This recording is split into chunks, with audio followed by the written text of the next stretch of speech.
long-haired country boys. And when he was at that place, he said unto them, Pray that ye enter not into temptation. Luke 22:40, King James Version. 1991 was the year everything went into hyperdrive for Little Texas. We released our first single to radio off our debut album, First Time for Everything, called Some Guys Have All the Love. We'd come a long way in a short amount of time. From paying our dues on the road and being finalists on the television talent show Star Search to getting a record deal at Warner Brothers and making our very first music video. The band had ditched our cramped van for a spacious tour bus and progressed from playing smoke-filled honky-tonks to performing in 15,000-seat arenas. Life had changed dramatically for me. My childhood seemed so distant, even though I was still only 21. God had answered my prayer of wanting to become a successful musician. It all happened lightning fast. When I went out on the road for the first time at 16, I thought it would take at least 10 years before I got my shot at the big leagues. I went from the shelter of a Pentecostal Sunday school in Fairfield, Ohio, to the excessive enticements of the world. I had been a Christian for as long as I could remember, and I was baptized around the age of 9. So I knew God. I was saved, but I was getting sidetracked. I wasn't anywhere near as close to God as I used to be. With the hustle of this new life, I got into the habit of ignoring God's warning signs of danger. I was naive and exposed to the devil's dealings. I was living it up. I'm sure my mom and dad worried about me every day, and no doubt they were praying overtime that I wouldn't lose my way. Vanity had also become an issue. My appearance on stage had become a big deal since I was in the public eye all the time. I felt I needed to portray a certain kind of image. I had always been an Elvis fan when I was a kid, and I thought his black leather motorcycle suit that he wore in his infamous '68 comeback special was the coolest. I felt like I wanted to have that same kind of rough boy image. Even though I never gave my parents any trouble growing up, I felt a little rebellious inside. And now that I was living out on my own and living the rock and roll lifestyle, I thought it'd be all right to embrace it. Everybody in the band had grown their hair out, and each of us had our own signature style. The 80s rock and roll style was still alive and well. Dell's thing was black spandex shorts and a button-down shirt with cowboy boots. Probst usually had torn-up jeans and was known for playing his black Steinberger headless bass. Porter always wore a vest. Tim sported a fringed jacket, and Dwayne O'Brien wore black sleeveless shirts. I went back and forth between motorcycle jackets and big pirate-looking shirts. I have no clue as to why I felt like pirate shirts were cool, but I did. As I was preparing this book, I contacted Little Texas's old manager. I wanted to know what he remembered about the release of our first song, Some Guys Have All the Love. This was his response. I believe we were in Denver and Porter played it for me. We carried a small tape recorder with us, and you and O'Brien went into your room, set up the Yamaha keyboard on an AC unit, and you laid down a version of the signature lick and keyboard part all the way through with O'Brien singing. We then ended up in Dallas-Fort Worth at the Crystal Chandelier for a week. We worked up the new songs during the day, but this one just didn't feel good. I told Dell to change the drum pattern to more of a Phil Collins syncopated 16th note hi-hat snare thing to make the song move and create a fun up-tempo feel along with your signature keyboard lick. That's when the song came alive. We recorded it over the sound system at the club. I played it for Doug A&R at Warner Brothers Records when we got back to Nashville, and it made the first session with us and James Stroud. We recorded it over at Treasure Isle Recording Studio in Nashville, along with 4 others. It was the last one on the CD that we gave to the label. They distributed it to the staff, and everyone picked this one as the first single. I thought the mix was really flat, so we brought in Chuck Angley to remix it over at Masterphonics, and we took it to another level sonically. We got a single release date, then shot a $20,000 video and shipped the single to radio and the video to CMT.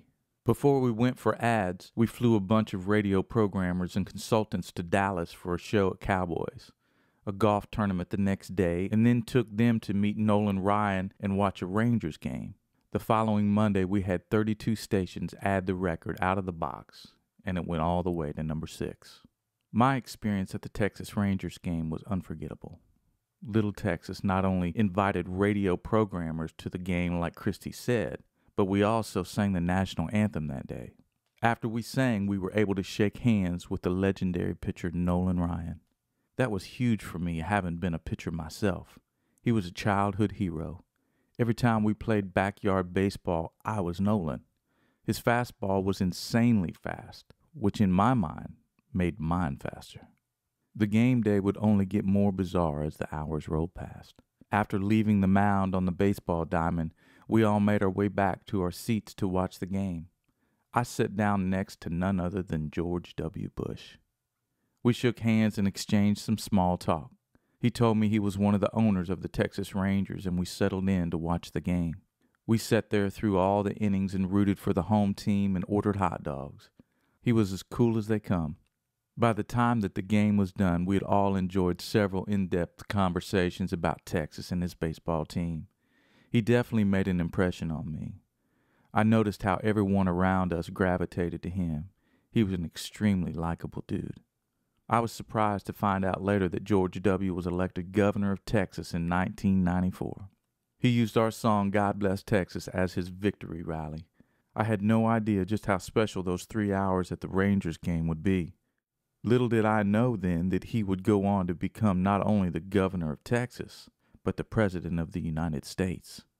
Money started flowing in from all the shows we were doing, and I decided to make a down payment on my first house in Bellevue, Tennessee.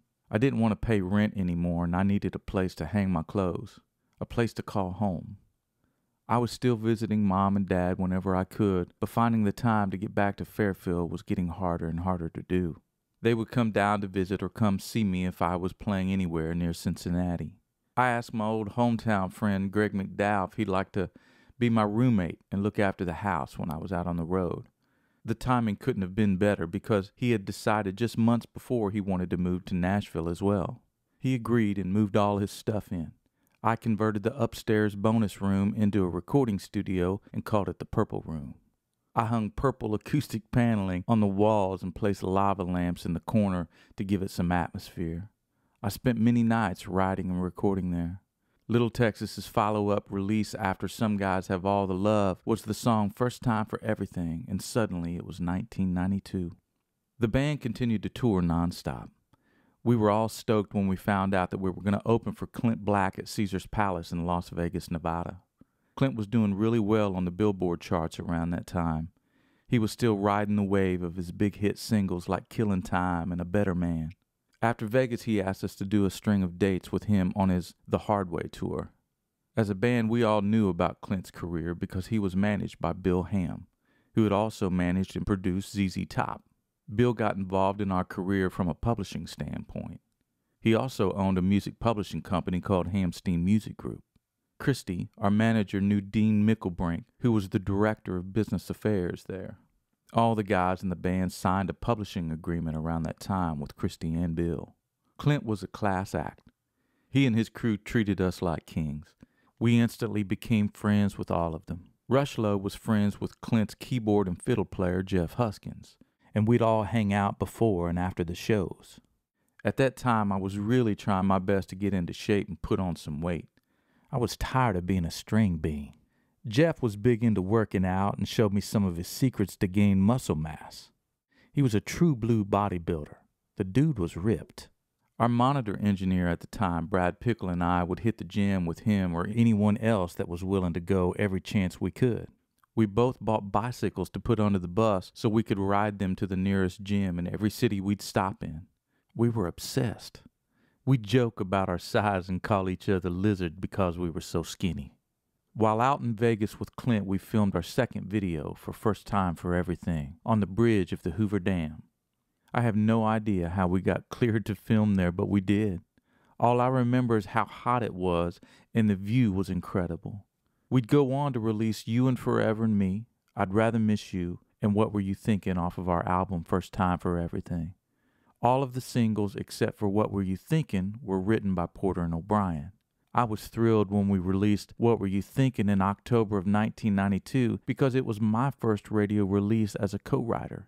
Even though it only made it up to number 17 on the charts, I was as proud as I could be.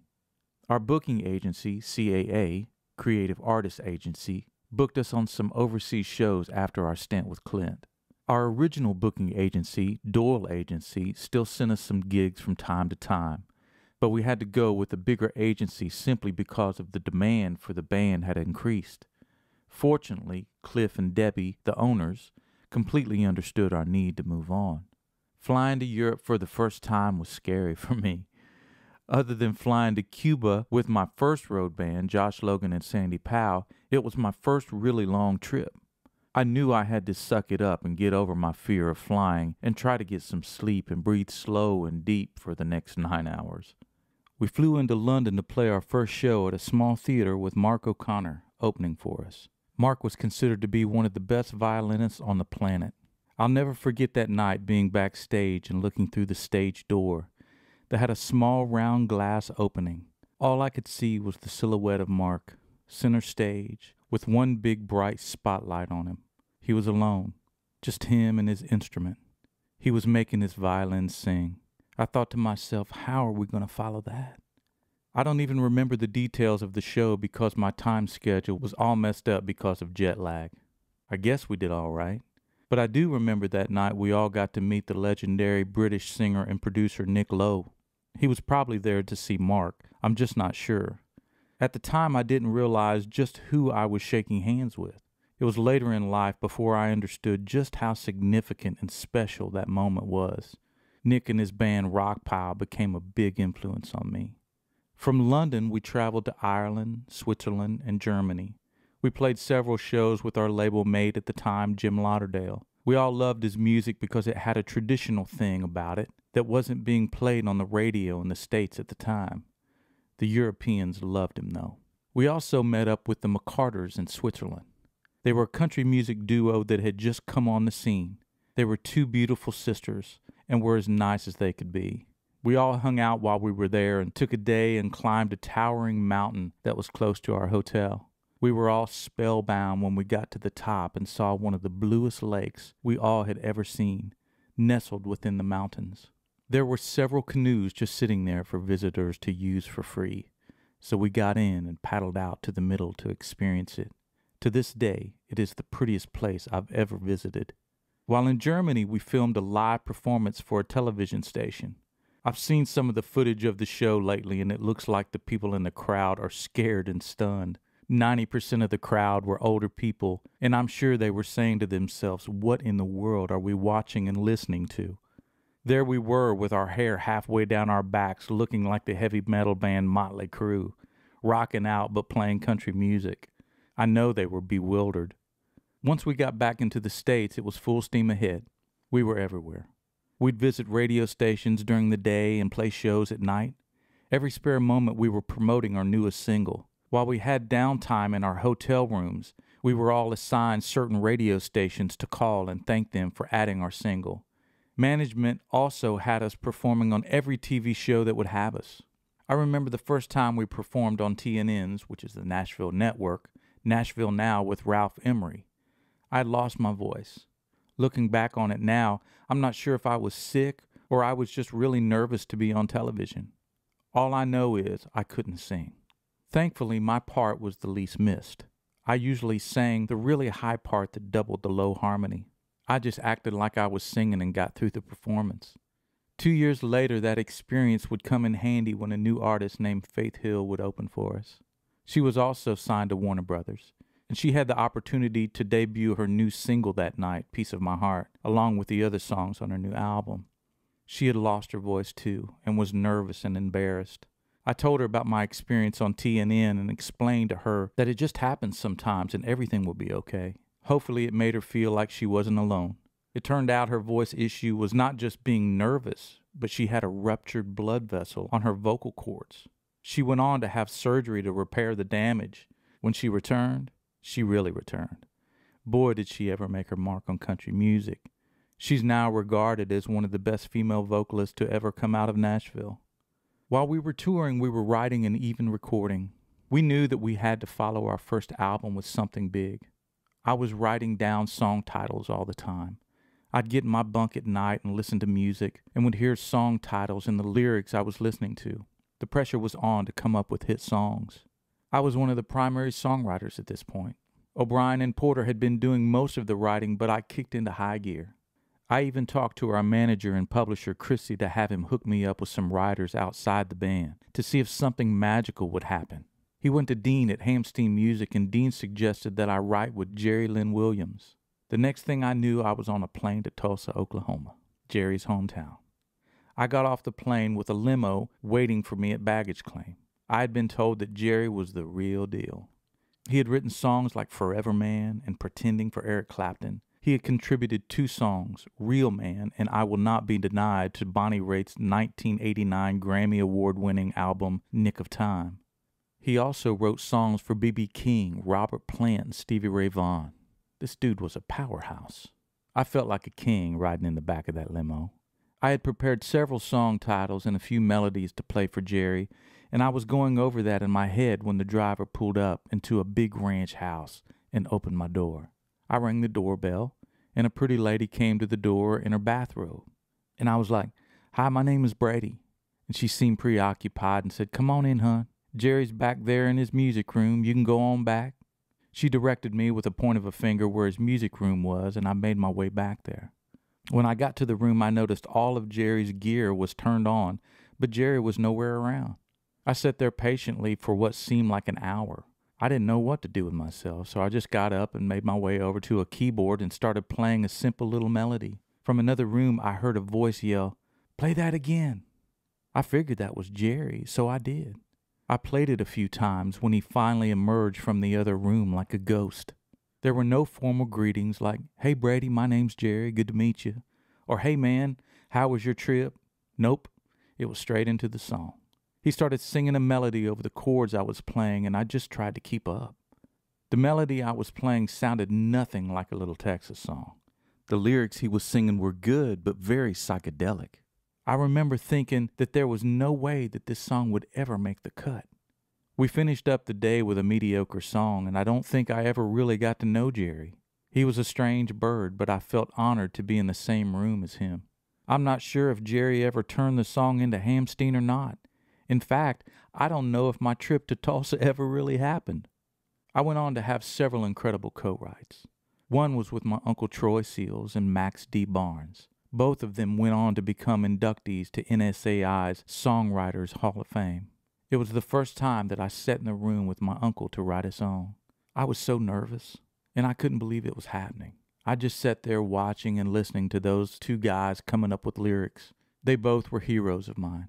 Those were the same guys that wrote George Jones's hit, Who's Gonna Fill Their Shoes? Waylon's song, Drinkin' and Dreamin'. Conway Twitty's honky-tonk standard, Redneckin' Love-Making Night. Keith Whitley's 10 Feet Away, and Randy Travis's smash hit, I Won't Need You Anymore, Forever and Always. Of course I knew of Troy's success, but I also knew exactly what Max had accomplished as well. It was like being in the room with Superman and Batman. They threw away lines that day that I would have died to keep. It made me realize just how far I needed to go to be a great writer. We just wrote an old school country song that day, but it wasn't quite in the vein of Little Texas, so it was never cut. The other co-write that stood out was with Mentor Williams. He was the dude who wrote Drift Away for Dobie Gray back in 1972. The song would later be remade by Uncle Kracker. Many other artists like Alan Clark, Roy Orbison, Humble Pie, Rod Stewart, Ike and Tina Turner, Waylon Jennings, John Bon Jovi, Ray Charles, and Bruce Springsteen recorded it as well. Mentor was one of the sweetest souls I've ever met. We met out at Percy Priest Lake in Nashville and rode under a big oak tree, sitting at a picnic table. He was as humble as they come. We wrote a fine song that didn't make the cut, but man, it was incredible to write with him. Opportunities were budding all around me like the leaves of that oak tree. It was one memorable moment after another. God was surely at work carving my path. It's easy to look back now and see what God was doing, but it was a lot harder then. I felt like the guy in the Eagles song, Life in the Fast Lane. I was blowing and burning, blinded by thirst. I didn't see the stop sign, and it took a turn for the worst. I couldn't keep up with all the people I was meeting, the towns I was visiting, and the doors that kept opening. I would be noticed 9 times out of 10 when I'd go into a restaurant or a store. People started treating me differently, which made me start treating them differently. Whenever I would meet someone new, I would just wait for them to ask something from me, like an autograph, free tickets to a show, or backstage passes. It almost never failed that if I met a songwriter, they'd want to pitch me one of their songs for Little Texas to record. I couldn't blame them, but I didn't feel like they were genuinely glad to meet me. I was just an income generator.